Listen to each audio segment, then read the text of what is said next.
मुख्यमंत्री माझी लाडकी बहीण योजना या योजनेतील व्यापक लाभार्थ्यांची सध्या पडताळणी सुरूच आहे।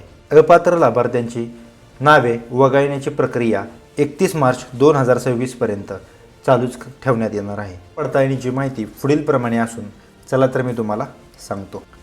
डिजिटल ऑडिट आणि आत्तापर्यंतच्या पडताळणीपर्यंत 90 लाखापर्यंत लाभार्थी वगळण्यात आलेले आहेत। यामुळे लाभार्थी संख्या 2.6 कोटीवरून 1.53 कोटींवरती आलेली आहे। अपात्रतेची मुख्य कारणे 2 लाखांपेक्षा जास्त इन्कम असणे किंवा ज्या घरामध्ये 4 व्हीलर कार आहे अशी खूप काही कारणं असणे किंवा काही तांत्रिक प्रॉब्लेम असणे हेही देखील ह्यात सांगितले जाते। यासाठी सरकारने मुदतवाढ देखील दिलेली आहे। ज्या महिलांनी ई-के-वाय-सी करण्यादरम्यान काही चुका केल्या असतील किंवा ई-के-वाय-सीचे जे कागदपत्रे लागतात किंवा मोबाईल नंबर किंवा बँक पासबुक देखील लिंक नसेल तर अशा लाडक्या बहिणींसाठी ज्या महिला अपात्र ठरल्या होत्या त्यांच्यासाठी 31 मार्च 2026 पर्यंत सरकारने मुदतवाढ दिलेली आहे।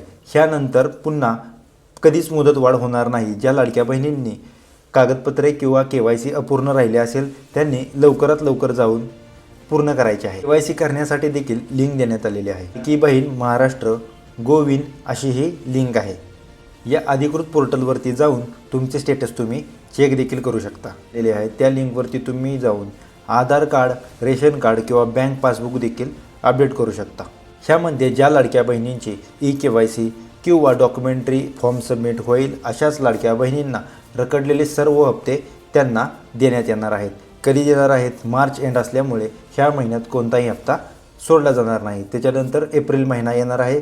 एप्रिल महिन्यामध्ये सर्व हप्ते वितरण होणार आहे आणि ज्या लाडक्या बहिणींना ह्यामध्ये पैसे येणार नाहीत अशा लाडक्या बहिणींना पुन्हा कधीच पैसे येणार नाहीत।